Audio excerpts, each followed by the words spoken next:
as you pointed out, after the horrors of World War II, there was a consensus around the world that we should never forget. The problem with never forget is that you can't remember what you don't understand. That sort of, to me, explains everything. That's, by the way, what we're seeing crumbling now. That's why people are so upset about J.D. Vance's speech in Munich. Anything that goes against the open society ideology, if you're against that, you must be for the Holocaust. Diversity without unity is indistinguishable from chaos. National identity is shared participation in the same stories. The story is everything. And this is why I think we're at the end of the Enlightenment. The famous tolerance paradox. Buried within there was the seed for a new type of totalitarianism. How can we work out what the correct relationship is with the nation where we can't even identify what the nation is? We could ask ourselves, what's the essence of civilization? It seems to me that the proper story for free societies is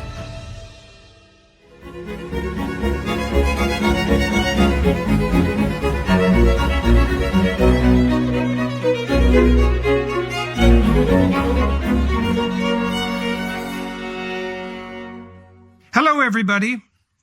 I'm here in Cambridge in the UK today at the end of the ARC convention.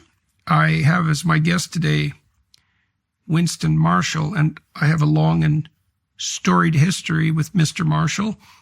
I, was in part responsible for the destruction of his musical career because he had the audacity to indicate to the public at large that he didn't think I was entirely despicable, and that didn't go so well for him or for the band, and so that's on me. However, the upshot of that has been that Winston has become a emerging star in the alternative media landscape in the UK, which is behind the curve in the alternative media department, but coming on quite strong with people like Konstantin Kisin, for example. And Winston's become a very astute, or has shown his ability as a very astute political commentator and cultural analyst. And we spent our discussion today talking about, well, partly about the conference, the Alliance for Responsible Citizenship conference, but more as a means of interrogating the relationship between the story that sits at the base of a culture, that necessarily sits at the base of a culture, and that provides people with psychological integrity and social unity, and the political structure that is nested within that. And we delved further into that and discussed the relationship between the presuppositions of Christianity, or more broadly Judeo-Christianity, and the free, abundant, and productive societies of the West, trying to think through the causal relationship between those two, if any, and to delineate that.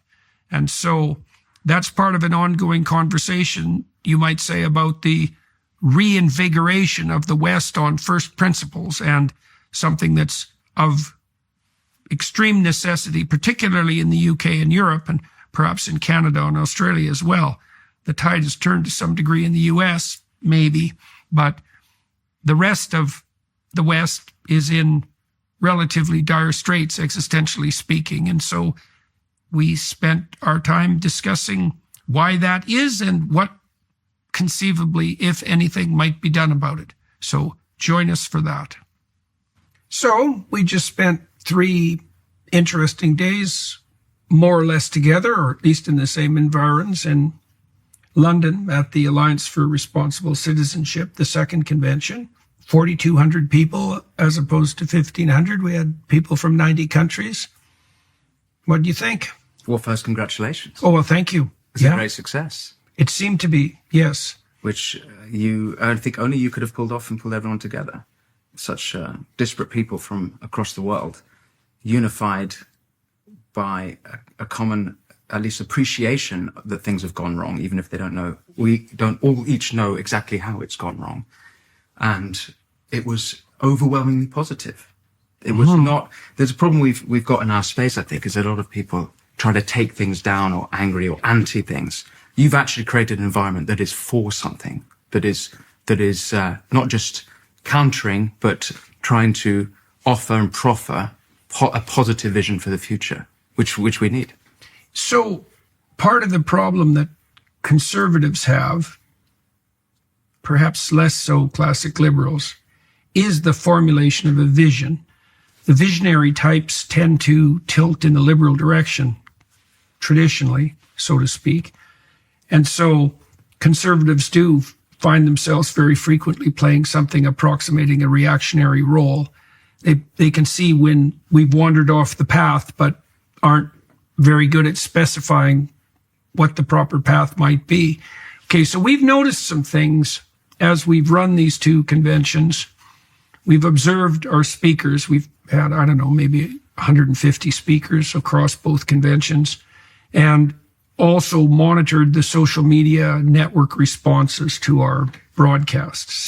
So, and maybe you can tell me what you think about this.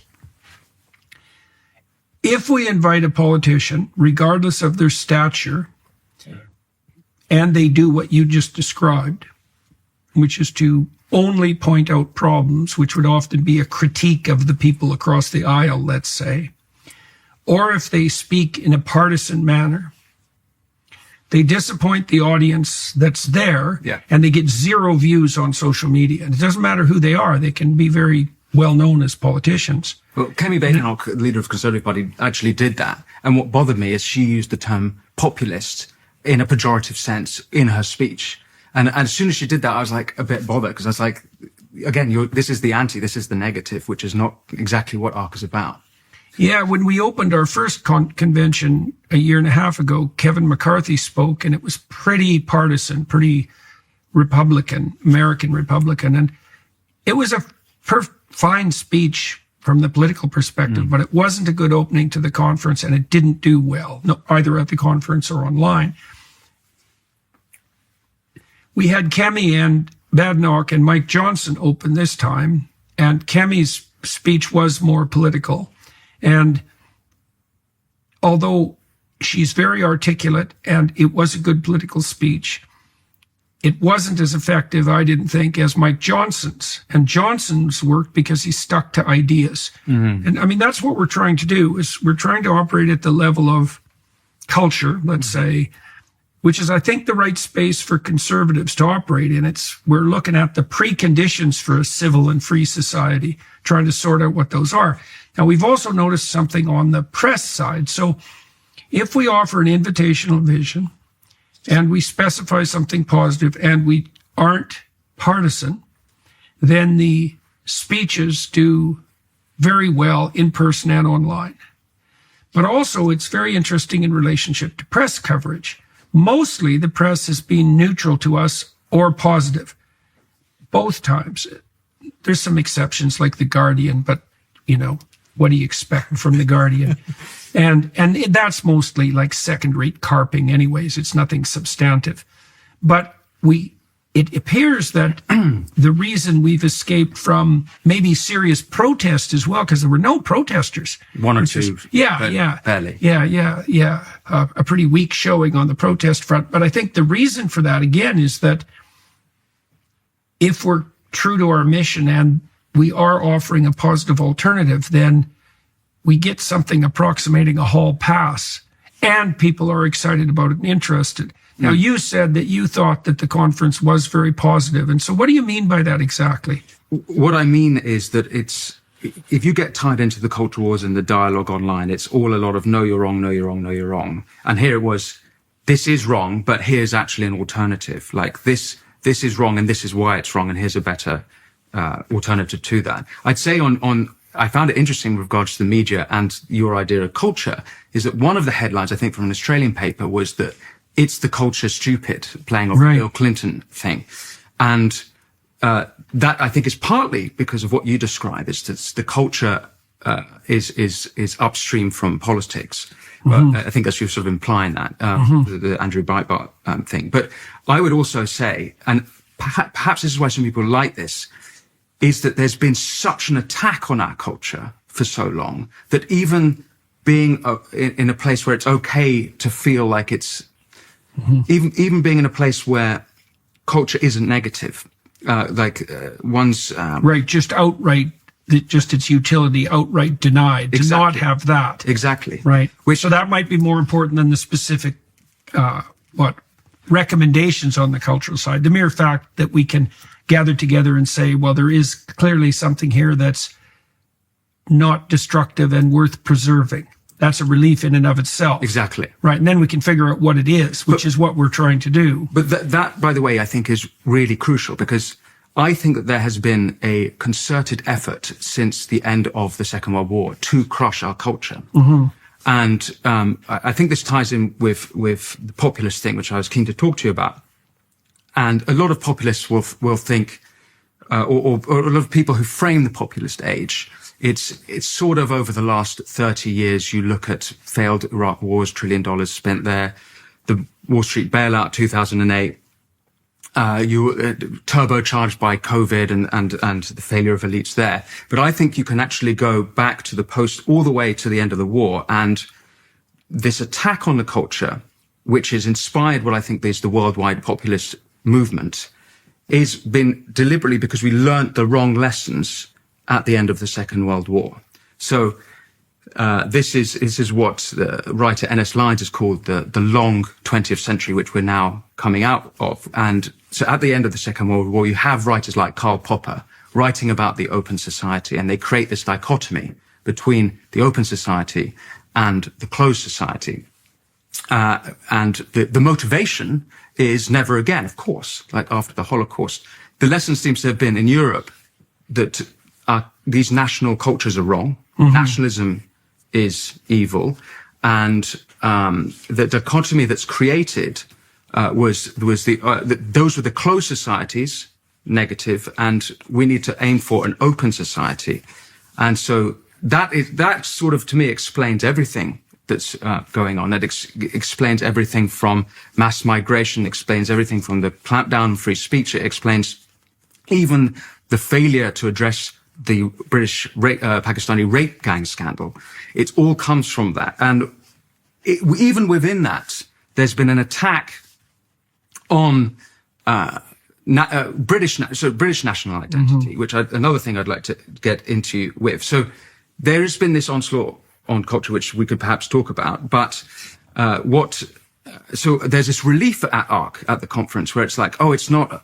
We need not be ashamed about these things, but also it doesn't go into because I do see an emerging reaction to this attack on our culture that is negative, and there is a some people are calling it sort of the postmodernist right or the woke right. There's a fraction which has got some elements to it that are not so pretty, mm-hmm. I think. Mm-hmm. So what ARC is to me is a positive contention with that, the failure of the post-war consensus. Hmm.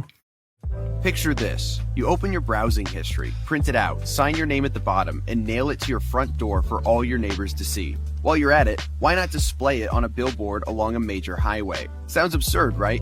Yet that's essentially what most of us do every day online, unless you're already protected by ExpressVPN, the sponsor of this video. Internet providers can track every website you visit, yes, even when you're in incognito mode. In many countries, they're legally required to store your browsing activity for years, just in case the government wants access. In the US, internet service providers can even sell your data to anyone willing to pay. But with ExpressVPN, your internet provider simply cannot see, record, share, or sell your browsing history because it's all encrypted. Both our hosts and production teams here at the Daily Wire use ExpressVPN to reroute all their daily activity through ExpressVPN's secure, encrypted servers to hide their IP addresses each day. Plus, ExpressVPN is simple. Just one tap on any of your devices and your privacy is completely protected. So if you'd like to join me in fighting for the right to privacy, use my special link to get 4 extra months of ExpressVPN for free at expressvpn.com/Jordan. That's expressvpn.com/Jordan. So let's unpack some of that. So let me see if I get your diagnosis right, first of all. So as you pointed out, after the horrors of World War II, there was a consensus around the world that we should never forget, that was one phrase, and never again. Mm-hmm. Well, the problem with never forget is that you can't remember what you don't understand. Quite. And so you could say, well, we obviously don't want to replicate the horrors of the Holocaust, but that to manage that successfully means that we've mapped the causal chain that led to the Holocaust and that we did that accurately so that we're solving the proper problem. And your contention, as far as I can understand it at the moment, is that we reflexively identified something like nationalism as the core of the problem, maybe for the war as such, but also for the exacerbation of ethnic identity that produced the Holocaust. Yes. And that the antidote was something like a borderless open society that transcended national identity. Yeah. Okay, so let's take that apart a little bit. So the first part I can actually, color that in just to explain how bad it is, right? So at the end of last year, I was speaking at Oxford University for a Roger Scruton lecture. And the topic was, what is English and British identity? And there was a room full of students, presumably all conservative, and I was discussing that topic, what it is to be British, what it is to be English, the differences and what have you in the history. And then at the end, I asked the room, what do you think?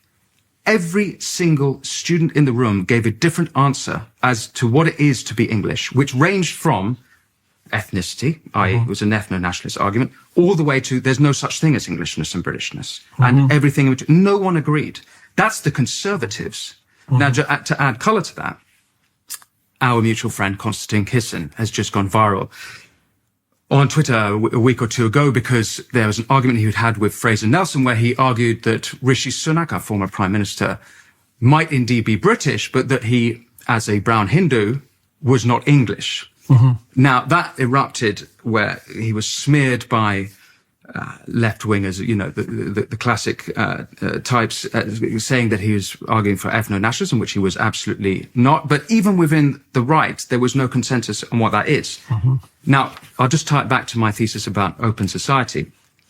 In 1944, there was a writer called Hans Kohn, who it was similar to Karl Popper, that there's they're thinking about how do we separate the good and the bad here about what a national identity is.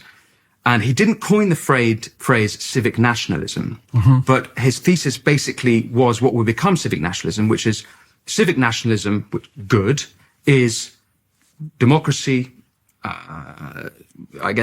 geographic sovereignty or land sovereignty, and a sort of civic duty. And then on the other side, they have ethnicity, which we probably all, it's different from country to country, but we all agree that it's a bad idea to say just ethnicity is on the other side of is the ethno-nationalism. But they also lumped in culture. So they put the cultural side in the ethno bucket. So you have this growth now. So people, fast forward 80 years and you have diversity is our greatest strength, when actually I happen to believe unity is our greatest strength. Or rather, I should say, diversity without unity, it all kind of crumbles apart. So Britain now is in a place where we can't... Diversity without unity is indistinguishable from chaos. Exactly. Right. And the world is a multicultural place and it's rife with conflict and war.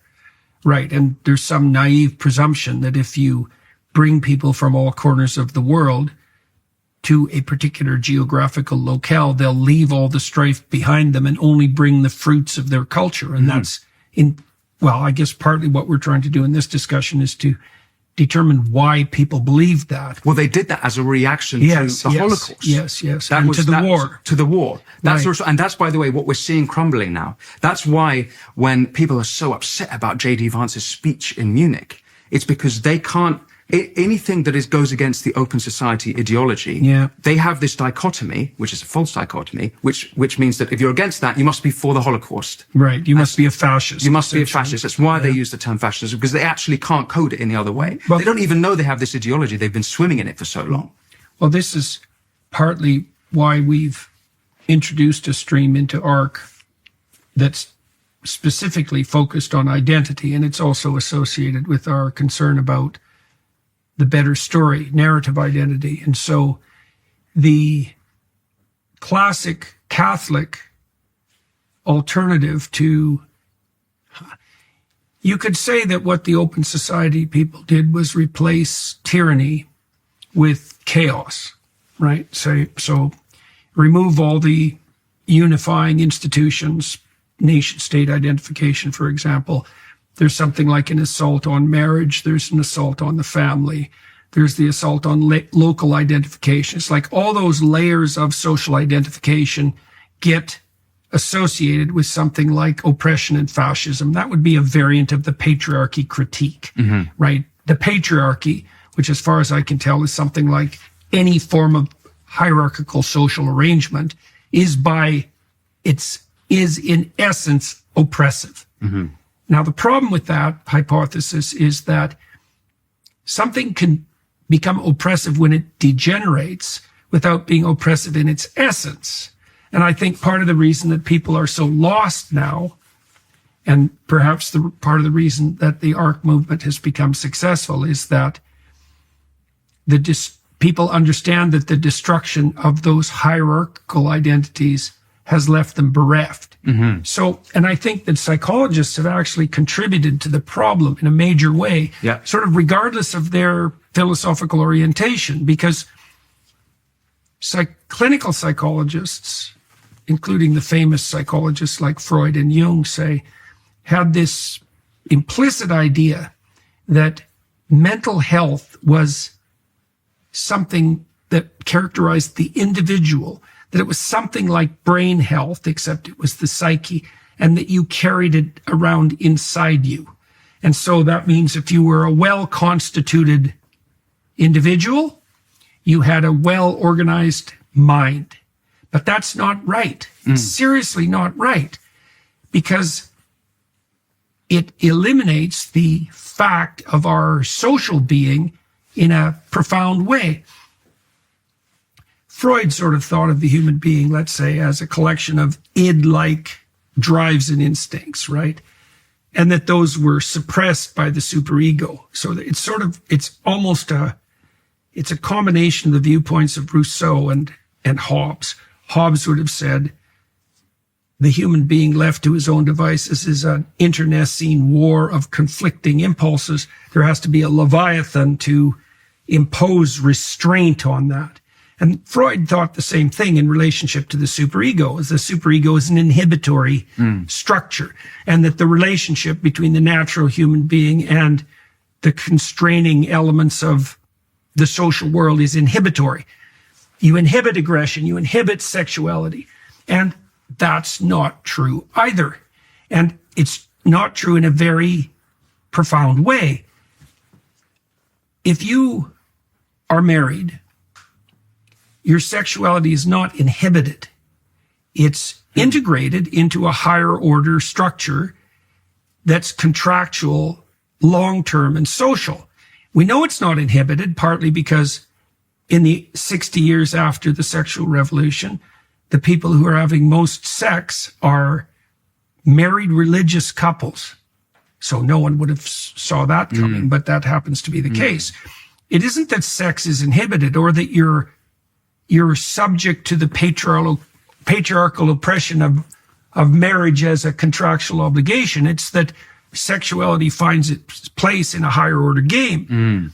Well, if you're in a marriage, who you are compared to who your wife is starts to become extremely blurry, right? Part of your identity is husband, maybe 30% of it. And then the integrity of your psyche, which might be the balance of your emotional function, is actually dependent not on something that's going on in your head, but on the integrity of the relationship, right? If the relationship is well negotiated, then you're not overwhelmed by existential angst and you have some hope. Yeah. But the dynamic is external. And then you could add, children to that. Yeah. And the same thing happens. Now you're a father and your psychological health is dependent on the integrity of the social structure. Yeah. The same with town, the same with state, the same with nation, right? And then you could ask, what's all that nested in? And the conventional answer to that is something like one nation under God, and that would be the ultimate superordinate principle. And then the identity becomes the harmony across those levels. It's not internal. And when you lose all that, now that is something you'd lose if this open society idea is taken to its limit, because all of those social arrangements become part of the fascist patriarchy and have to be dispensed with. But that leaves people with nothing. Well, so that's exactly what happened. And they deliberately got rid of any relationship with the nation, with the country, even though these are ancient things. Like the English people are an ancient people. This is deep within our psyche. I believe, although, I mean, you better answer how. I'd like to know, from your point of view, what is the correct relationship to have with one's nation? Because it seems that the lesson after World War II was that there is no correct relation. This wasn't the same lesson in America, by the way, because I think that their lesson was we Americans we defeated the Nazis. And kind of had that a little without being responsible for them. Without being responsible. But Europe had a completely different story for itself about what happened. Yeah, the Americans didn't emerge from the Second World War with guilt. Right. Not really. Yeah. In fact, quite the contrary, right? Because as you said, they stepped in as saviors, so to speak, and quite successfully. And you'd think the British would have had the same response, seeing as even at one point, we were the only ones standing up to the Nazis. But something... Well, and you did to some degree. Like there was that strain of pride in that victory, but it did get suppressed across time. Okay, well, let's... Suppressed across time to the point now that if you even have an England flag draped across your front door, you're besmirched and belittled. Yeah, I suppose as far right and racist. Right. So the glory of the World War II victory for Great Britain was eclipsed by the shame of the colonial enterprise. Something like that. Okay, so you might ask, we could inquire into the nature of national identity. Yeah. Now, I think identity works the same way at all the levels we described, but to the degree that there is a national identity, I think the technical definition of a national identity is shared participation in the same stories. So one of the things I've figured out, and we're trying to promote this view, let's say at ARC, because we want to get the story right. Well, the first thing you need to know is that the story is everything. And there's a technical reason for that. So, and this is why I think we're at the end of the Enlightenment. The Enlightenment folks believed that you could orient yourself in the world as a consequence of the facts. But the problem with that is that there's an infinite number of facts and combinations of facts. And so you drown in a landscape of unmediated facts. So you have to prioritize facts. And that's what a system of values does. A system of values prioritizes the attentional significance of the facts. So if you go to a movie and you watch the protagonist, you map what he attends to, what he gives attentional priority to, and that enables you to duplicate his emotions in your own body. And then you evaluate the consequence of that value structure as it plays itself out across time. And the reason we find that gripping is because there isn't anything more important to us than how to determine how to prioritize the facts. So a story is a description of the way someone prioritizes their facts. Okay. Once you know that, the next question that emerges is what then is the correct story? But even independent of that, it leaves you with another conclusion, which is that you and I share an identity only insofar as we participate in the same story. Yes. It's the definition. It's like with your wife, for example. You might say, well, what unites you? Well, a shared vision of the past, present, and future. It's a shared story. Yeah. You know, and you can understand that if you also understand how it might fracture. So one of the shared axioms of the story might be sexual fidelity. Okay, so that gives you a foundation. Because we're true to each other, all of these other things remain true, right? We understand our commitment to the past. We understand where we are now. We understand where we're going. If you violate that, the story falls apart and, well, the whole relationship is plunged into chaos. There's no identity. There's nothing that's unifying.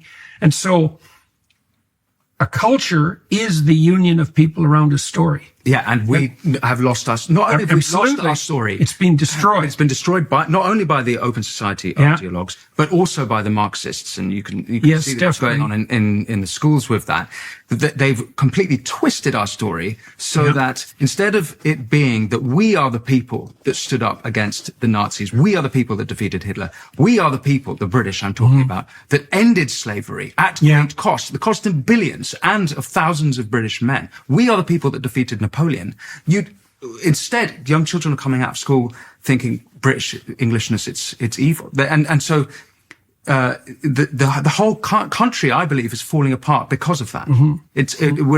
We're really in the period of chaos, and that's why also you have Sadiq Khan banging on, as I said, diversity is our greatest strength. Like that's intentionally because that's their proposition, that's the best they've got, but it can't last. And so again, back to the arc, it was a feeling like, okay, maybe it's okay to actually feel these things, but the answer, the question that hasn't been answered is, what is the correct relationship with the British with their story that includes all of these people that have come here, who have their own stories, and without answering that question, we won't find unity as a nation. Right. And that's the same question: is what are the core values? Success in business isn't just about offering an amazing product or service, though that's certainly essential. What truly sets thriving companies apart is having powerful, reliable tools working behind the scenes to streamline every aspect of the selling process. These are the systems that turn the complex challenge of reaching customers and processing sales into something that feels effortless and natural. That's exactly where Shopify enters the picture, transforming the way businesses operate in the digital age. Nobody does selling better than Shopify. They're home to the #1 checkout on the planet. And here's the game changer. With Shop Pay, they're boosting conversions up to 50%. That means fewer abandoned carts and more sales going to your bottom line. In today's world, your business needs to be everywhere your customers are, whether that's scrolling through social media, shopping online, or walking into a physical store. Shopify powers it all, seamlessly connecting your business across the web, your store, customer feeds, and everywhere in between. And here's the truth. Businesses that sell more sell on Shopify. Join over 2 million entrepreneurs who have already discovered the power of unified commerce with Shopify's all-in-one platform. Upgrade your business to the same checkout we use with Shopify. Sign up for your $1 per month trial period at shopify.com/JBP, all lowercase. Head to shopify.com/JBP to upgrade your selling today. That's shopify.com/JBP. Well, okay, so this is an argument that runs parallel to your observation of the consequences of the Open Society philosophy. So it's a Marxist presupposition that the fundamental uniting story is one of power. Now, we can take that apart. Marx himself actually approached that in a relatively simple and in some ways straightforward and in some ways even accurate manner. He posited that the fundamental dimension of differentiation between people was socioeconomic position. And that is a fundamental differentiator. And it might even be the fundamental differentiator, among many. But that was the Marxist proposition. And then once you knew that the fundamental determinant of the interrelationship between people was comparative socioeconomic status, you could divide people into the oppressors and the oppressed. You could tell a story about virtuous revolution on the part of the oppressed, and away you went. You had the whole ball of wax, let's say. Now, the problem with that is that the basis of socioeconomic differentiation in a non-corrupt society isn't power. It's productive competence, right? So that's a big problem. Now, it can degenerate in the direction of power, but it was obvious that Marx was wrong because capitalism ended up being so productive because it did free up genuine productive resources and it was a voluntary game that the impoverished pulled themselves out of poverty, even though the distinction between rich and poor remained. And so there's if you don't mind a sort of slight side, but the irony is that Karl Popper actually spoke more about totalitarian Marxism in his Open Societies, his famous Open Societies and Enemies, than he did about Nazism. Of course, he was criticizing Nazism as a refugee in New Zealand, a Jewish refugee from Austria. But the irony of that is that it's the famous tolerance paradox, which is actually buried in a footnote in that book, where he writes we should consider it criminal those who he doesn't use the word inspire intolerance, but that essentially inspire intolerance. So even though he wrote against both Marxist and fascist totalitarianism, buried within there was the seed for a new type of totalitarianism that's, I think, emerged. Yeah, well, the paradox of what you do about whether you tolerate intolerance that's a terrible paradox. It's a place where, what would you say, the axioms of a tolerant society start to devour themselves. All right, so let's return to that in a moment. So what happened to the postmodernists is they took that narrative of oppression by power and they made it multidimensional, right? So in fact, they even deprioritized the economic, because if you're white and poor, say in the US, you don't get any attention from the postmodern neo-Marxists, but they're playing they have the same assumption. Their assumption is that the orienting dimension of the world is power, right? There's nothing but power. And Foucault, of course, is famous for this, because Foucault denied the very existence of the goodwill that would enable genuine transformative dialogue. His sense was, you have your poor power orientation and I have mine, and our dialogue is nothing but a zero-sum game between competing ethos. There was no neutral or transcendent territory between us that we could appeal to and like move forward to a higher mode of resolution. That was all delusion, or maybe justification of our own power claims. Now, it seems to me, and this is something that I've been working out, and I tried to clarify this to some degree at ARC, that there's something that the West has got that has got canonically correct, that makes a hash of relativistic claims or multicultural claims. Because we could ask ourselves, what's the essence of civilization? Which is what we are asking if we ask what's the core of our identity or the core of our story. Or if we're asking how we could have unity without the pathology of nationalism or of patriarchy, let's say. Is there a principle that could unite us? Now, power's one. You see that reflected in the mythology in the Lord of the Rings, right? Because the one evil ring that binds them all together is the ring of power. And power can unite, but it's fragile and it requires force. So it seems to me that the proper story for free societies, so free and voluntary societies, is not the story of power, but the story of voluntary self-sacrifice. And that's antithetical to the claim of power. You know, so let's see, is this a good way of explaining it? One of the things we've noticed, my family and I, as I've become more notorious, let's say, or more well-known, is that people approach me for a lot of different reasons.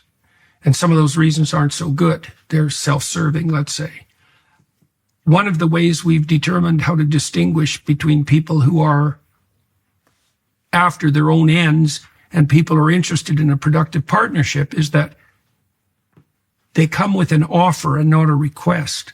The point is that the basis of a genuine social interaction is something like an offering, right? So if you and I want to establish a relationship, it's a good idea for me to bring something to the table and give it to you.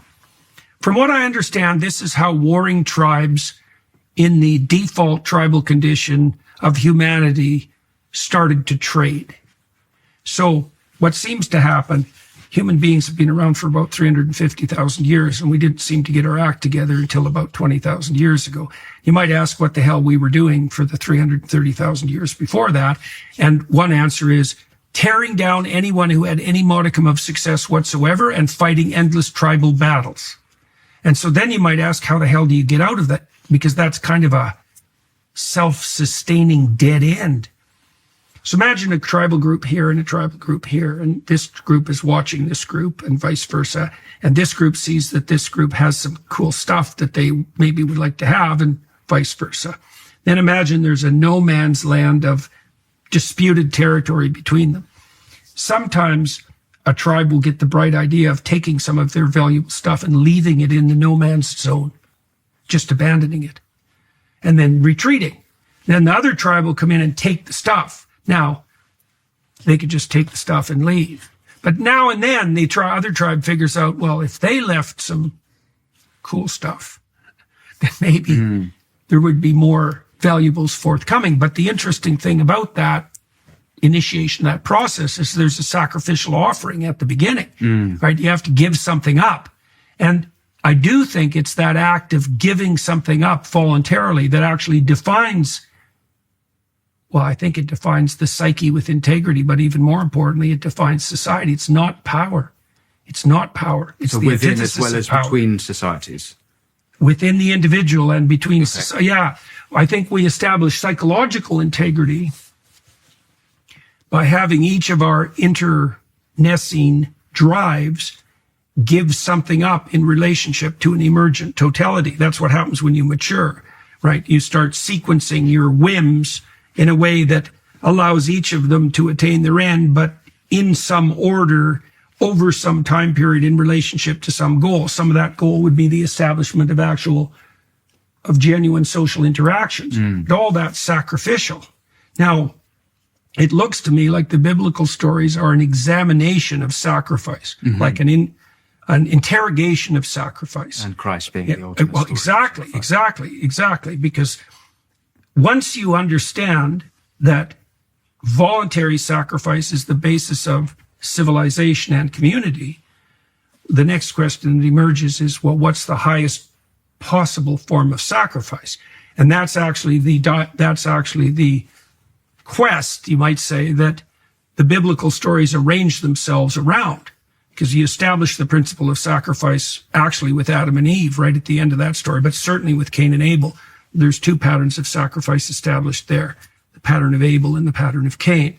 But then that's fleshed out as all the stories progress, and in principle that culminates in what we construe as the ultimate sacrifice, which is something like a total sacrifice, right? So then you might ask yourself, is it true that a totalizing sacrifice is the basis of social abundance? This is why Christ is the miraculous provider of the water that eternally replenishes and the fish that multiply and the bread that doesn't end. The idea is that if you establish the right pattern of sacrificial identity, you produce a society that is endlessly abundant. It's like a meta principle. It's a meta principle of provision, and it's based on the idea of sacrifice. And it seems to me, I think what's revolutionary about our time is that I think we can now understand that, like, explicitly, instead of it being buried in our stories. With regard to the national identity, forgive me for going there, and what I'm reading from what you're saying, but maybe I've got this wrong, is that there's a correct interplay, a correct sacrifice that the nation should have for the individual and the individual should have had for the nation. There's a certain amount of the individual should give to the nation and the nation in return. Well, that would be something like you see that also in the biblical stories, say in the story of Abraham, with the establishment of the idea of covenant. Yes, exactly. Right. So what happens with Abraham, this is dead relevant as far as I'm concerned. So God comes to Abraham as the voice of adventure. He says to Abraham, if you leave your zone of comfort and venture out into the terrible world, I'll make you 4 offerings. And one is your life will be a blessing to yourself. Another is that your reputation will become enhanced among your compatriots for valid reasons. The third is that you'll establish something of multi-generational permanence. And the fourth is you'll do it in a way that will increase universal abundance. And I think those 4 offerings each speak to the heart of man, you might say. Yeah. People want status, for example. So what the story does is it stacks. It's so interesting. It stacks the developmental instinct, which might be that search for expansive adventure that would take a child away from his home and then turn him into a teenager and then a man, that willingness to venture into the world. It hypothesizes that that's a divine instinct and that its full manifestation will produce the proper social ordering. So it unites the instinct for individual development with the pattern of social interaction that produces permanent abundance. And that seems to me to be right. And so a national identity in part is going to be a variant of that offering. It's right. You're going to offer something to the community wholeheartedly. And the consequence of that will be, there'll be an offering in return. And so there's just on that, because an added problem, I think, for the British and the English, if we're going to use biblical terms, is that covenant. You use that. Now, the Israelites, are going in and out of, if you read through the Old Testament, they're in and out of covenant. They break their covenant with God. Continually, even after Moses brings them to the promised land, then you have Joshua, but then the book of Judges, they break their covenant. They have false gods and they have this chaos. And they fragment. They pursue power. They pursue hedonism. Yeah, exactly. So I think that's kind of what we're experiencing now. We can't quite agree what that covenant is. I mean, it's even taboo now to suggest we're a Christian country. So, even though, our flag is Christian, even though our national anthem starts with the word God. Your king is head of the church. Our king is head of the church. Nominally. That has been tied in with one of it's not quite taboo, but it was taboo to even say you're a Christian until the last 5 years or so. When I started the music industry, I was told, whatever you do, don't tell anyone you're Christian, even though I wasn't at the time. And that might have changed, but we are so lost. We have so broken our covenant as a nation with who we were, who founded us, that I guess it's the period of Judges. So not only how can we, work out what the correct relationship is with the nation where we can't even identify what the nation is. Right. Well, we have exactly the same conundrum in Canada. I mean, it's so interesting watching Canada's response to Trump's proclamation that our nation should become the 51st state, because one of the consequences of that is that the same Justin Trudeau who announced formally that Canada had no national identity, that we were a post-national state, and that we had no unifying history, nothing but a legacy of oppression and racism, is now flying the flag. Even though he has stated in no uncertain terms that there is no unifying force behind the Canadian project. But there is no difference between that and the kind of fragmentation that makes you desperate psychologically and unbelievably weak as a nation, right? Because there is nothing pulling you together. But the fundamental question is, well, what is the proper unifying principle? Yes. Right. And so you said, for example, that we threw out the nation and even intermediary patriarchal structures after World War II because we were afraid of the proclivity of those arrangements to degenerate into, say, fascism or communism. And fair enough. But you can't throw the baby out with the bathwater. Right. One of the things that you might ask yourself is, how do you stop national identity from sliding into fascist ethno-nationalism? Yes. And the American solution to that has been one nation under God. Yeah. Are you tired of being held back by one-size-fits-all healthcare? Of having your concerns dismissed or being denied that comprehensive lab work you need to truly understand your health? I want to tell you about Merrick Health, the premier health optimization platform that's revolutionizing how we approach wellness and longevity. What sets Merrick apart isn't just their cutting-edge diagnostic labs or concierge health coaching, it's their commitment to treating you as an individual. Their expert clinical team stays at the forefront of medical research, creates personalized, evidence-based protocols that evolve with you. Unlike other services that rely on cookie-cutter solutions, Merrick Health goes the extra mile. They consider your unique lifestyle, blood work, and goals to craft recommendations that actually work for you, whether that's through lifestyle modifications, supplementation, or prescription treatments. And with a remarkable 4.9 out of 5 rating on Trustpilot, you know you're in great hands. The best part is you can get 10% off your order today. Just head to merrickhealth.com and use code Peterson at checkout. That's merrickhealth.com, code Peterson for 10% off. Stop guessing and start optimizing your health today with Merrick Health, because your best life starts with your best health. Or pluribus unum of anyone. Right. But they were founded as a multicultural nation where they found a meta narrative to unite all the subcultures. Right. Europe has a completely different problem. Well, the strange thing is, though, that the Americans only managed that because they were British, right? I mean, America gave more explicit voice to the principles that English common law, for example, and English identity, for that matter, had already established. The Canadian take on the American War of Independence was always Englishmen fighting for their rights. You know, the Americans think about it really as a revolution in quality, but Canadians think of it as, no, it's a return to the Americans of the rights of the British that they were denied. And I think that's more accurate. Now, the thing about Britain that makes it maybe somewhat different than the US, or one of the ways, is that that identity that unites the many and that is oriented towards God is more implicit. It's more coded in English common law rather than being part of a Bill of Rights. It's coded in the manner in which the monarchy evolved across time and in the relationship between the monarchy and Parliament. But it's there.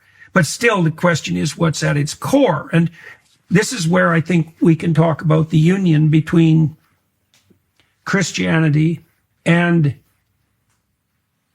the transcendent reality that puts the nation in its proper place. It shouldn't be the nation uber alles. The nation shouldn't be worshipped like God.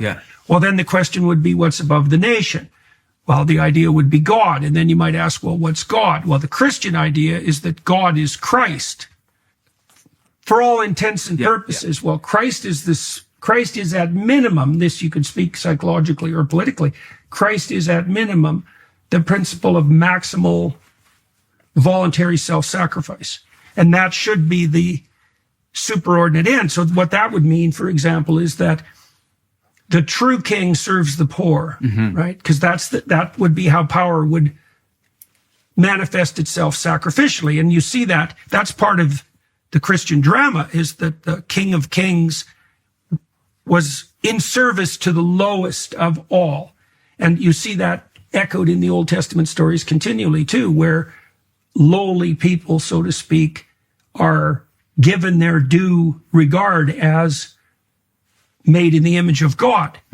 Right. And that seems to me to be an appropriate principle of sovereignty. Like what I don't know, you could replace it with the classic vision, like the Roman vision, which would be, if I can crush you, then you're weak enough so that I should. Right. That actually makes me moral. The fact of my power is an indication of my morality. And there's a logic in that, right? I mean, that's the attraction of the strong man, right? That might be the attraction of someone like Andrew Tate. If I can't hurt you, why shouldn't I? But, well, then you think, well, we're not going to turn to that principle. Well, what do you have as an alternative? The abdication of any sort of authority or power? And then you get nothing but weakness. The alternative seems to be something like the inversion of power, so that the true sovereign serves the most dispossessed. That's certainly core to the Christian ethos. But that's maybe where we've got that. So back to the post-war period.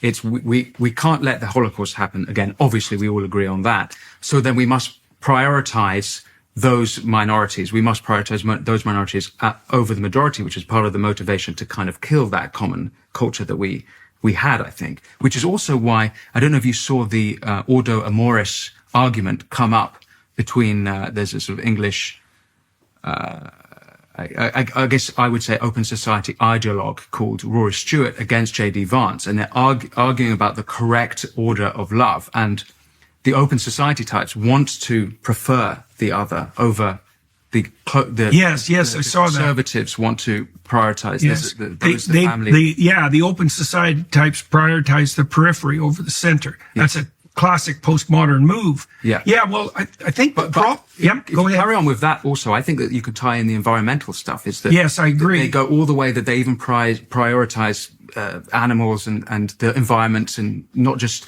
all sentient beings, but all living life and rocks. You know, they go so much to the extreme there, and that's why you have the rise of veganism and all this other stuff. Possibly, but no, I think that is a. I've had extensive discussions with Jonathan Pajot about this problem, and it's the problem of the center versus the periphery. Okay, so here's something cool. The original church, the the center of the temple is the Holy of Holies, and the priest can only go in there once a year. And that's where the ark was held, and the ark had, I think, Aaron's staff in it and some manna, something like that. And so Aaron's staff would be something like the living staff of tradition, right? The staff that can mutate and transform, but maintain its integrity. So that's like the living force of tradition. And manna is the descent of the food from heaven that nourishes the soul. It's something like that. So then that's in the sacred box, and that's at the center of the tabernacle. Okay, now, then the center is surrounded by peripheral structures, veils, right? So the Holy of Holies is veiled, and then the veils eventually end, and that's the boundary of the tabernacle. And then you have the periphery, which becomes the community. Well, that pattern, that's the pattern of perception itself.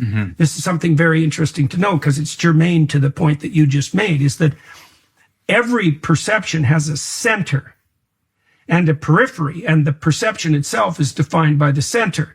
And so that, like, the center for the perception of this glass would be the union of function and matter that makes this a drinking vessel. Now, if I crack this and there was a piece taken out of it, it would still be a glass, but now it's kind of a monstrous kind of glass, right? It's lost its ideal integrity. Okay, so if you know that perception has a core, an ideal at the center, that's like Moses' staff, and then it's surrounded by increasingly distal peripheries till it merges, say, with another perception. There's monstrous forms on the outside. That gives you some sense of the proper ordering of your priorities. The central has to be prioritized over the distal, because otherwise you can't even see. Yes. Okay, so part of the problem of the open society concept is, you might say, well, in principle, you should care as much for the stranger, the unknown stranger in a foreign land, as you should for your own child. Well, a problem with that is your finitude makes that impossible. There's no way I can pay attention to 3 billion children. Yeah, right. Right? I wouldn't have a second for each of them. So there's no way of distributing my attention equally across the infinite landscape of possibility. So I have to localize it. Now, then the question is, well, how best to localize it without ignoring the periphery? And it seems to me that's something like a circle of responsibility, which is the argument Vance made. It's like, well, I can't take care of all women, but I could take care of my wife. And I could establish the pattern of taking care in my relationship with her, and that would propagate through my children. It would be example for the community. And I can't take care of all children, but I could take care of mine. And if I can take care of my wife, and I can take care of my children, and then maybe I can take care of some other people in my community, you can expand your domain of concern as your expertise grows, but you can't flatten out the bloody hierarchy and say you owe the same amount to everyone. Well, it's actually worse, because they say that you owe the same amount as everyone, but they actually even prioritize the other. So it's not right. It's kind of it's an inversion, which I think goes back to this post-war ick. I think that's part of the problem of the Pharisee. So it's the Pharisees who crucify Christ fundamentally. And they do that because he really insults them, really effectively. He says to them, they're the religious hypocrites. So you have 3 categories of enemy. These are the classic enemies of, what would you say, of the sacrificial ideal. Yeah. 3 enemies: religious hypocrites, scribes, those are the academics, by the way, and lawyers, and they're still lawyers. So the religious hypocrites, they're the virtue signalers. They're the ones who use God's name in vain, right? By attributing to themselves divine motivation when they're only pursuing their own selfish ends. Okay, so Christ tells the Pharisees, you put yourself forward as mouthpieces of the prophets. He says, if you would have been around during the time of the prophets, you would have been part of the force that opposed and persecuted them. So that's a pretty vicious insult. And then he says, the only reason that you portray yourself as ethically virtuous is so that you're recognized in the street and you can have the best seats in the synagogue. And so these are people who are pursuing reputational status, so that would be that second offering to Abraham, right? That your name will become renowned among your peers. They're gaming the reputational system by claiming divine virtue without making any of the sacrifices. The nature worshippers do that. It's like, well, I'm for the planet. Yeah. Well, what does that mean from you? Well, I don't have to offer anything. I've got no skin in the game. I'm just saying that my transcendent moral orientation trumps any of your concerns. What could be more important than saving the planet? And then I have a pathway to moral virtue that's very straightforward, which is, well, obviously I'm a planetary savior because I prioritize the planet over your children, for example.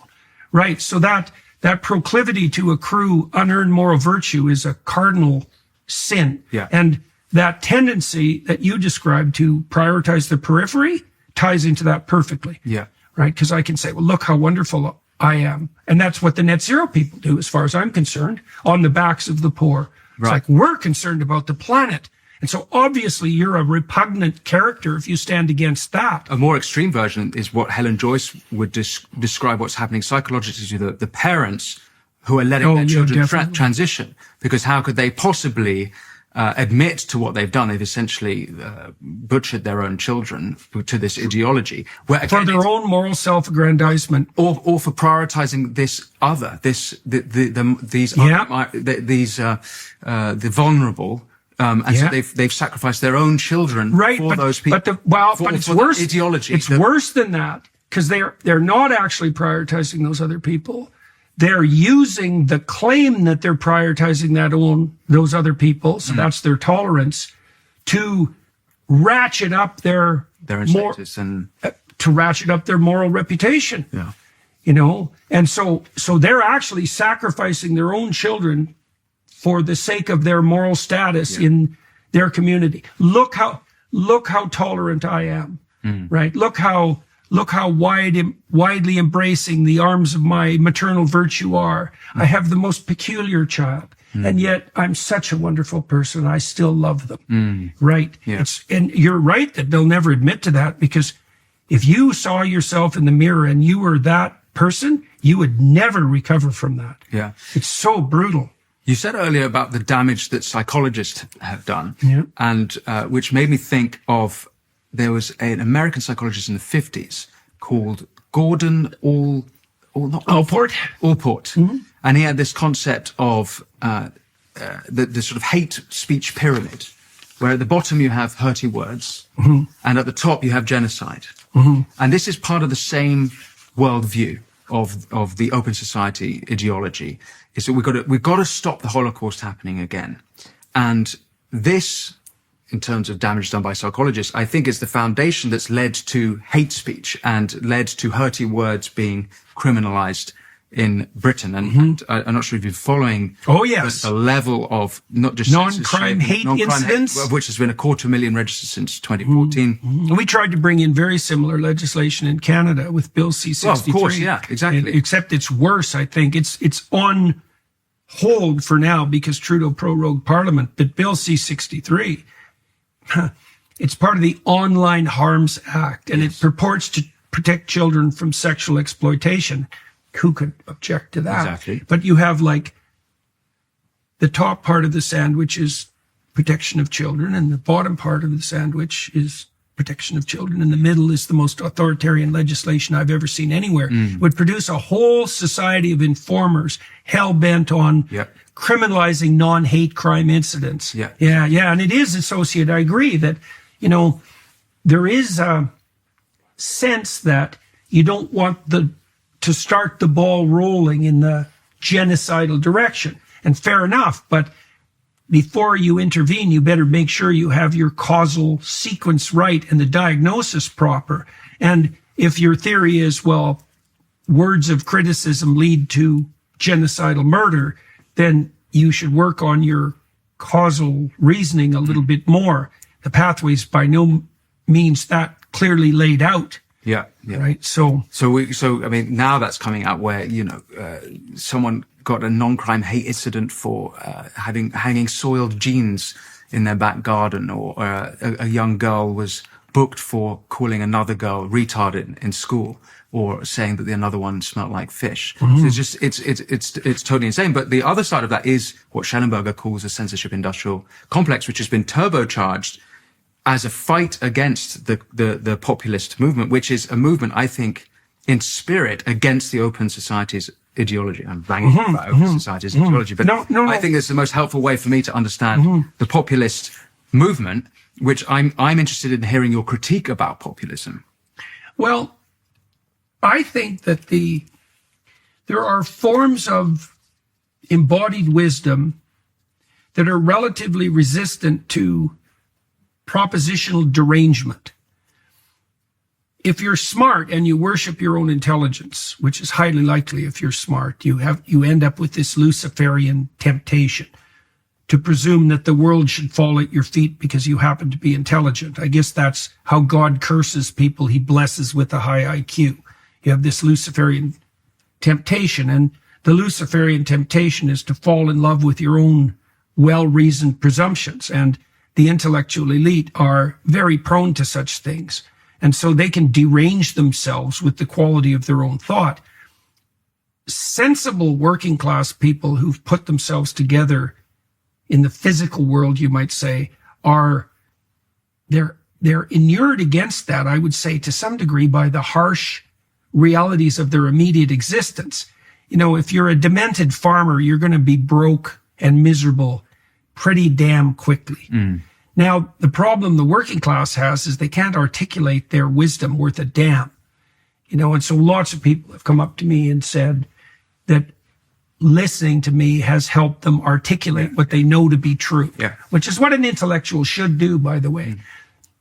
I think that the populist instinct in that regard at the moment is very solid. You saw that in the trucker convoy in Canada, in the farmer protests in Holland in particular, and in Britain. And I'd say in this country, the working classes, the ordinary people, they might not be able to articulate it with words, but they know what it is to be English. They know what it is to be British. And it's not an ethno thing. They understand the culture. They wouldn't be able to articulate it. Yeah. They know it. They instill it. They have it instinctively. Yeah. Well, and I think that insofar, it's the high IQ sort of middle class, upper class people who are trying to tear it down with words. Sorry. Yes. Well, it's a funny thing too, because those are the people who've benefited maximally from the structure. They want to play both ends against the middle. Yeah. I mean, I saw this with Ivy League students, because at Harvard, for example, and at the University of Toronto, when I was talking to left-wing students and they were talking about,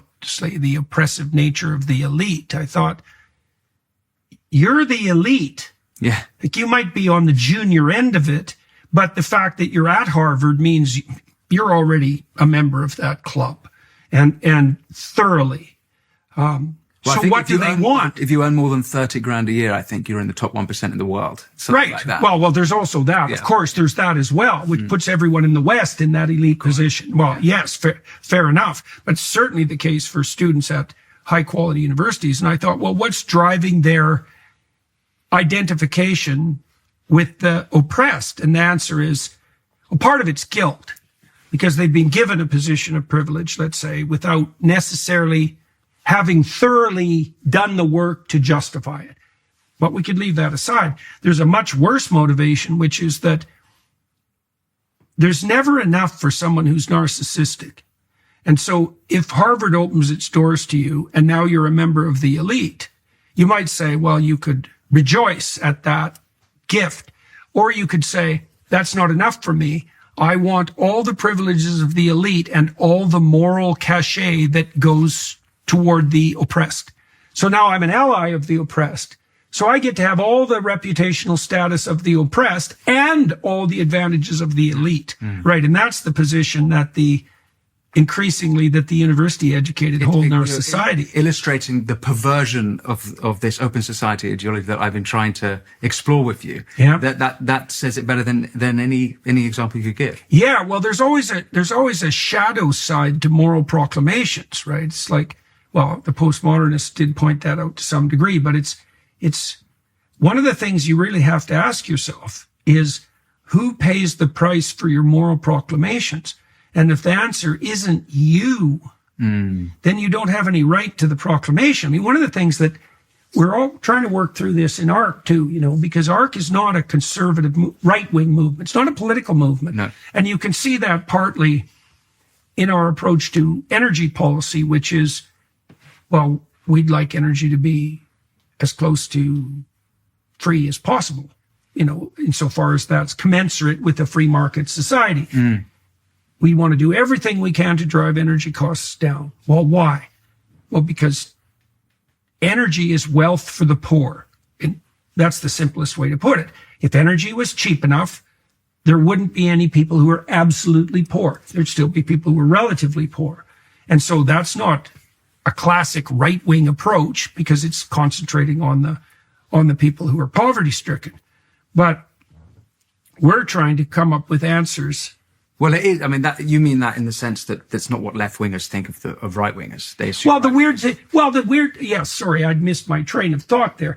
One of the things that struck me to the bone watching the political discourse over the last 15 years is that the radical left would sacrifice the poor to their planet-saving pretensions in a heartbeat. And that's very surprising because you might think that the core of the ethical left is service to the poor. Yeah. But now you see with net zero energy policy, and I know the conservatives are also guilty of that, is that if push comes to shove and it's my pretensions to be a planetary savior versus you being able to heat your house when you're 70, it's like, we'll see you later. Can you believe that Good Friday and Easter are just around the corner?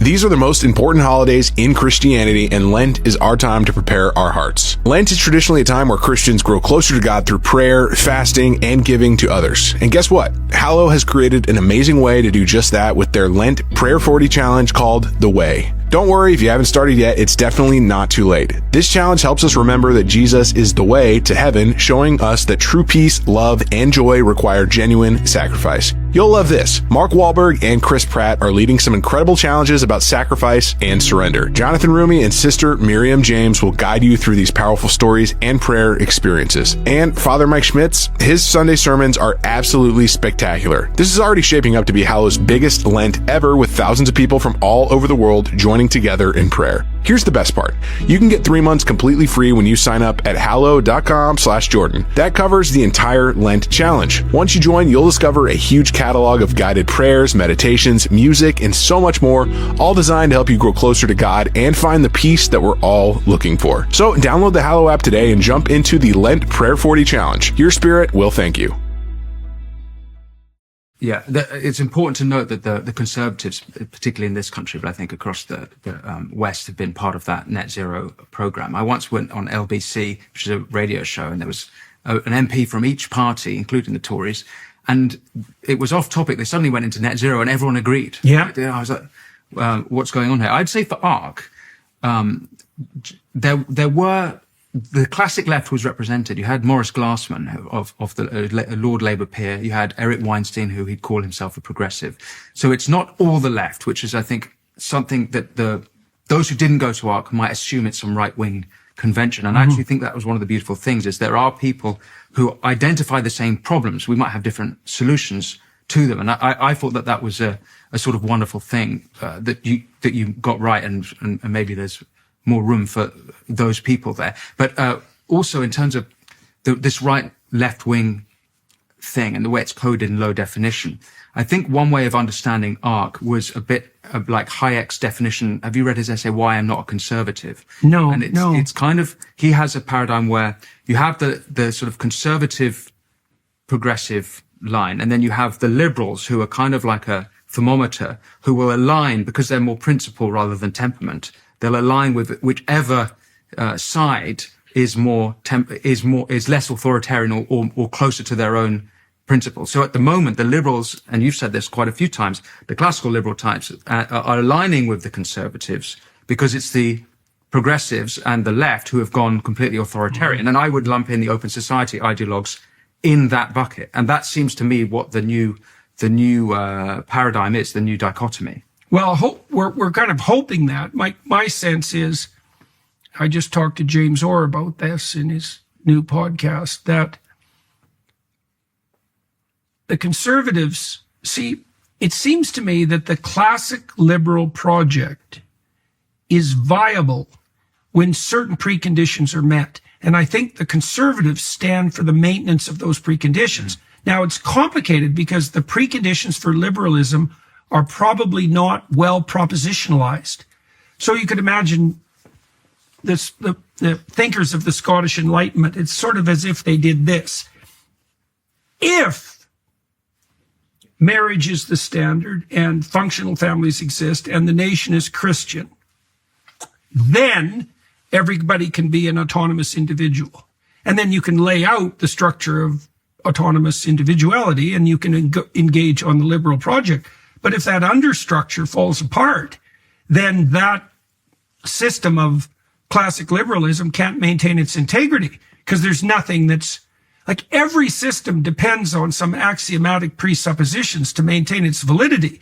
And the conservatives, technically, I think the conservatives stand for the maintenance of those axioms. It's hard for conservatives to propositionalize what they stand for, though, because those axioms usually aren't explicit. It's like the working class identity, British identity. Yeah, right. Well, what's British? Well, they know it when they see it, but they can't say it. But it's not surprising because it's very complicated. It's like, well, is the monarchy British?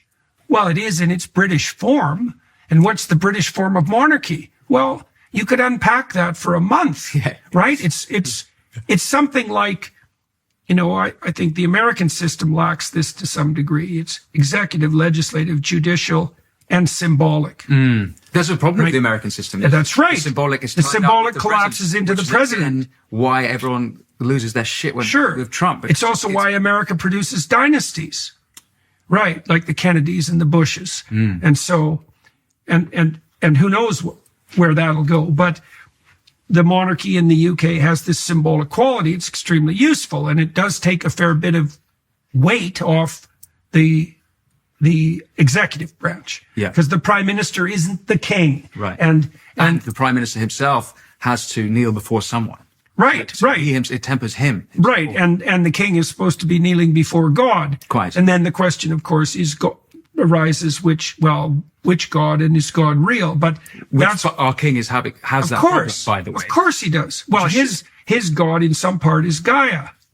And that's not a good substitute for someone who runs the Church of England. You know, and it's a degeneration into nature worship. And the nature worshipers say, well, there is no higher deity than the earth. It's like nature worshipers always end up sacrificing children. And you can understand why. You already laid it out earlier in the argument. You said, well, if you prioritize rats, you deprioritize children. Like that's a zero-sum game. Right, because it is zero-sum. Of course it is. Exactly. Relative value is a zero-sum game. Yeah. You know, and so if it's the planet first, then children aren't first. And well, you can see the consequences of that because we don't have any children. Yeah. So, yeah. So back to Britain. Let's talk about, well, I'd like to hear your view on the situation in Britain right now. I talked to Kemi Badenoch and I talked to Nigel Farage. You guys have a split on the conservative side. Yeah. What do you make of that? And are you, well, let's talk about that more generally. The start, we had a general election last year. Sir Keir Starmer won with 20% of the electorate. He's not a popular prime minister, and he's only gone down in popularity. He won because the right was split, as you say, between Reform UK and Nigel Farage is, just sort of seen as our populist, and I think he would say I think he's even said it on my show, to some extent he's a populist. And Kemi Badenoch, who's got this impossible job where half the party have not learnt the right lessons from the election. They think they lost because they went too far right. And then they gave seats away to the Dems. And then the other part of it seems obvious to me, they lost because they lost their votes to Reform, who was on the right of them. So she's got this very difficult task to take a whole organization, which is itself split. It's not entirely clear to me that she has the authority even within it, because it's CCHQ.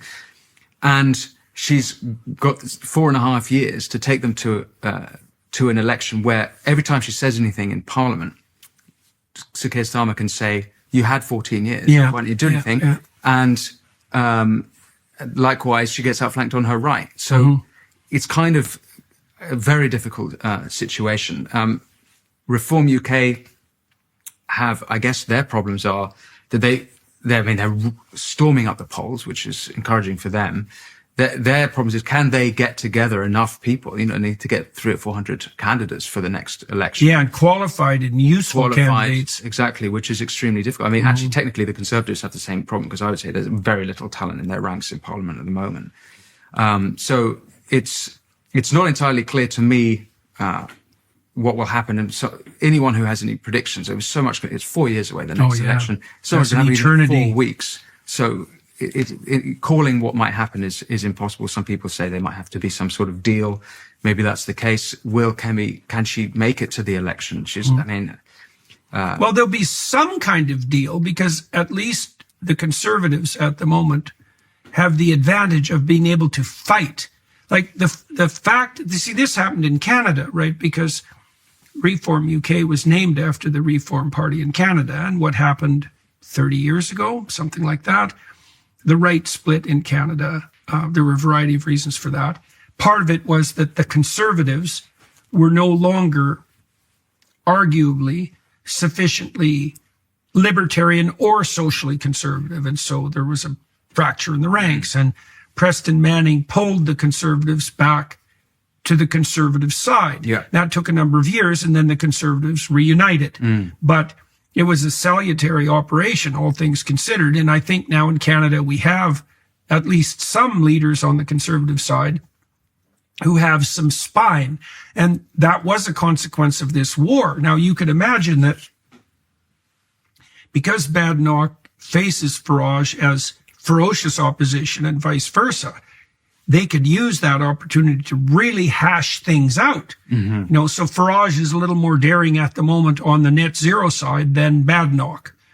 He hasn't come out and said that the whole bloody climate apocalypse narrative is a dehumanizing and parasitical scam, which it is, but he's at least making overtures in that direction. Now, Badenoch, when I interviewed her, she pointed out that she was leery about the rampage towards net zero, especially on the economic side, right from the beginning, and more power to her. But the thing is, they can play off each other and see how far they can push the argument and what that does in terms of their popularity. There's an opportunity there, and that would be true with regard to all conservative policies.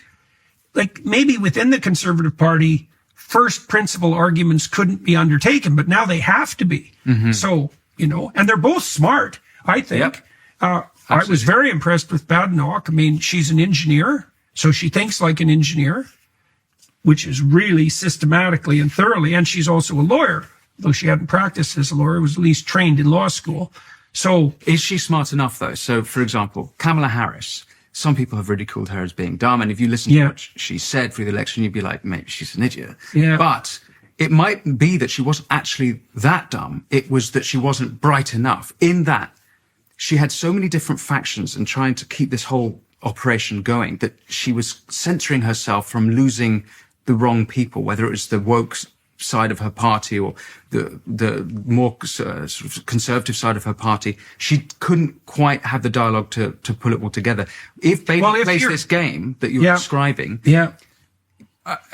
she risks losing people. She could lose the right wing of her party. They could just go over to Reform. The left wing could go over to Lib Dems. It can kind of fall apart. It's almost like, is that the realm for that conversation? Farage has a huge advantage. There's only 5 MPs that he's got. Right, so right. Well, I think the Democrats in the U.S., there's a reason Harris didn't go on any podcasts, a couple of reasons. The first is that the Democrats are so clueless when it comes to the alternative media that they might as well be living in 1970. We invited, by we, I mean a group of major podcasters in the U.S. We've invited Democrats to speak with us. We've offered formal invitations repeatedly for 8 years. And we mediated those invitations through one of the Democrats' central political messengers. And they got the invite. and we couldn't find one who would do it. Not one. Now, Dean Phillips talked to me after he got slaughtered in his presidential campaign because he got betrayed so badly by his Democrat peers. And I've talked to RFK and Gabbard, who are, heretical Democrats. But the thing about the Democrats that is very much worth understanding is all the people who have a voice left or got killed. Well, they're anti-pluralist, which, by the way, is they accuse the populists of being anti-pluralist. But if you look at Trump's coalition, it's a pluralist Yes, coalition. it certainly is, yes. And Obama now, anti-pluralism, they can't say anti-populist anymore because that doesn't work. So they're anti-pluralist. But it was the Democrats. I heard your interview of Dean Phillips. And Yeah. what he's describing is a totalitarian party. Absolutely. Well, and it's worse than that. It's worse. Or maybe this is a reflection of that totalitarian proclivity. The reason Harris didn't go on podcasts, apart from the fact that the Democrats are completely clueless about the alternative media, and like I said, live in 1970, is that a Democrat won't say anything that hasn't been workshopped. Right. And the reason for that is they don't want to offend anyone. Well, if you're not going to offend anyone, you're going to say the most anodyne things, which of course Harris always sounds like she's talking to retarded kindergarten children. Yeah. It's so demeaning. Yeah. And you might say, well, that's the level at which she's capable of conducting discourse, and that might be true, but there is this additional element of the absolute inability of the Democrats to say anything that would offend their most sensitive, progressive junior staffer. And that's not happening just in the Democrat Party. That's been happening in the progressive movement. Yes, Basically, definitely. all American liberals have this censoring, which again fits into my idea that hurty words, think hurty words end up in genocide. And I would say that the opposition to that, what's happened in return, is Trump doesn't give a damn. He says whatever he wants. Yes. All of that. And you have just a kind of response to the virtue signaling left is the vice signaling right, where, what's the most popular comedy show in the world? It's Kill Tony now. Right, where they find the meekest, these literally disabled people, and they will humiliate them on stage. And everyone's is kind of equal opportunities humiliation, but it's very much a total antithesis of that's happened at the cultural level. Yeah. Well, you've seen firsthand that proclivity for cowardly virtue signaling in the entertainment industry. Yeah, and absolutely. It's amazing to watch this in the theater community and in the motion picture community in the US. This is starting to fragment. I mean, Hollywood is in catastrophically dire straits. The projections are now that 50% of live theaters will close in the US in the next 3 or 4 years. And part of the reason for that is that who the hell wants to go watch a modern movie? Yeah. They're dull beyond comprehension. Now, there are some bright spots. Sheridan, is that his name? Tyler Sheridan, who did Landman and Yellowstone. And Top Gun went through the roof because I read it. Because Tom Cruise is not woke in the least, and he's about the only star left who can pull his weight at the box office. But there are, I can see, there's been I've made contact with a number of Hollywood stars who are still private in their interest in what I'm doing. Love what you're doing. But there's enough of them now so that I can see that that's going to change dramatically. And so, I don't know what that'll mean for a democratic reformulation. I've been talking to a friend of mine, the same guy who does the messaging for the Democrats. And I told him after the election that if he could go and find some Democrats that he thought had some leadership potential, that this podcast circuit, that the people I've been in communication with, we'd be happy to talk to them because all of us are, what would you say, sophisticated enough to understand that it would be real useful for the Trump team to have some opposition that wasn't insane. But my friend's response to that after a couple of months was that he couldn't find a single Democrat he thought had the chops or the moral force to manage a podcast interview. They're also concerned with the soundbite and not offending anyone, that it would just be a disaster. Yeah, exactly. Podcasts brutally punish people who won't speak freely. Exactly. Right. The comment section will just, it's like being flayed. Yeah. And it's clear Harris couldn't manage that and didn't even know that she should. Bless. Yeah. It would have been a very interesting thing to see. But I don't know. How do you feel about what's going on in the entertainment industry? Like you, I have a lot of messages from people that I probably would never have spoken to because they're so famous, who would privately say, I read that book by Andy. No, what's the problem? And right. I also think that it might be the case that you're right, that there's a critical mass now that the culture can shift. But what I also see is that there's a double. It might be that the opposition are doubling down and they realize that they're losing. So, for example, you had Oliver Anthony at ARC. Yeah. Now, when he blew up onto the storm in 2023 with his amazing song Rich Man North of Richmond, if you look at the attacks he got, it was all ad hominem. This guy should have been, he was the counterculture. He was. Yes. He was a hero. He was this working class, Rust Belt. He should have been the hero. Like J.D. Vance, really. Like J.D. Vance. He was the musical version of J.D. Vance. Yeah. And you'd think that this was, they always virtue signaling and say it's all about the working people. Yeah. Here was your hero on a plate. They didn't just ignore him. They wrote all these hit pieces like right-wing influencers have found their new hero. Yeah. This happened in the film industry as well with the Sound of Freedom film. And I know you interviewed Tim Ballard, the subject of the film. The attacks from the media were just utterly shocking. Here was a film exposing child sexual exploitation. Here was a film exposing the most evil thing, really, that you could imagine. Maybe it might be the most evil thing going on in America. And it's a hard competition. And their response was to slander Ballard with all these accusations, called it conspiratorial, say it's a 4chan film. They just did everything they can to take it down. And even it made a fortune. It actually slayed at the box office. So you thought they're not even money has. I know. They're not even motivated by their own self-interest. Yeah. Yeah. That's a dangerous person, Yeah, exactly. Yeah. So what you're seeing with those attacks is that they're no longer ignoring, they're attacking because that's maybe the last gasps of this era, of this period, where there'll be, I hope anyway, I pray that we'll break on through. And get to the other side where it's like you can talk normally again. I think we're probably there in certain, like I mentioned, Kiltony or the podcast circuit. People don't care anymore, and people watch those in droves. But these last industries, theatre's supposedly the worst of the lot. So we'll see what happens there. But I see it maybe moving in that direction. Maybe. We'll see. I think what we'll do on the Daily Wire side is we'll talk about the shifting communication landscape in the UK and Europe. Because it looks to me, in the United States, the new media forms are now dominant. And not here. No, I know. That's what I want to talk about. The biggest podcasts in this country are all mainstream media.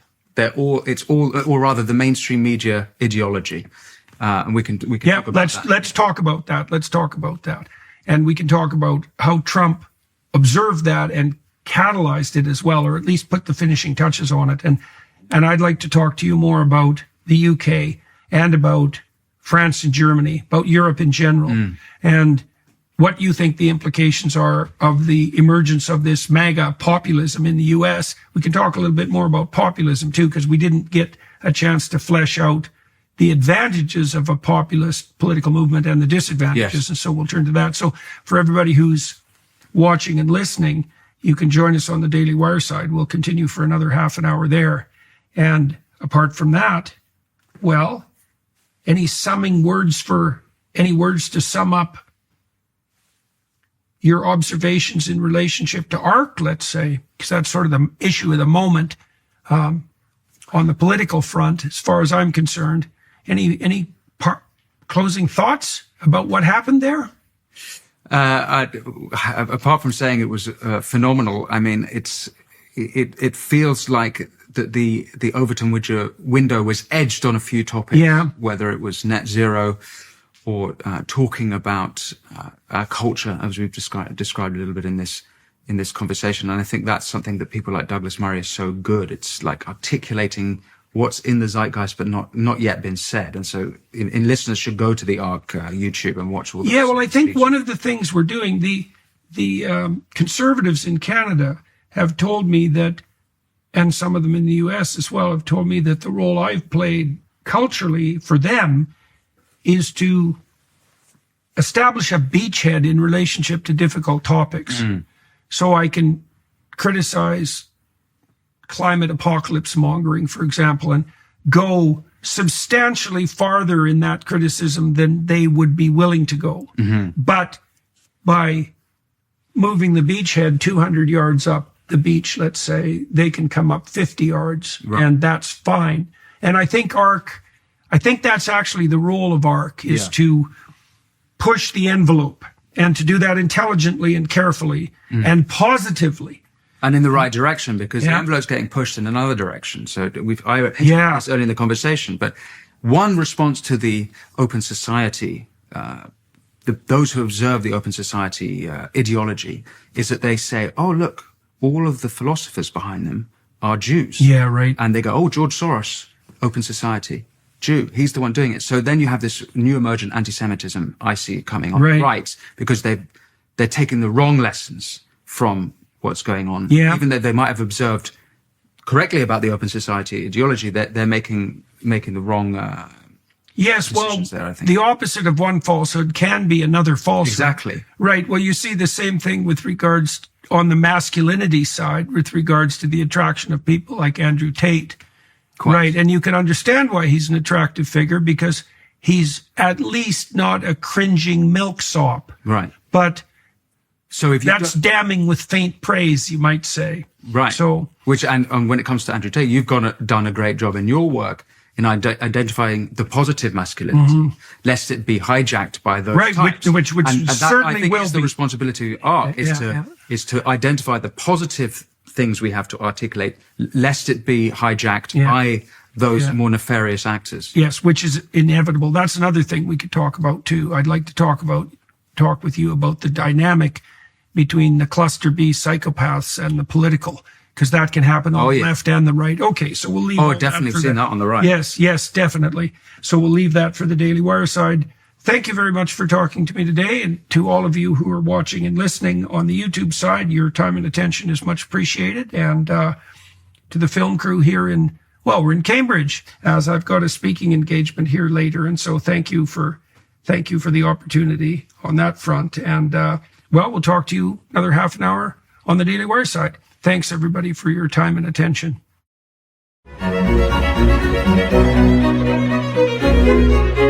Thank you.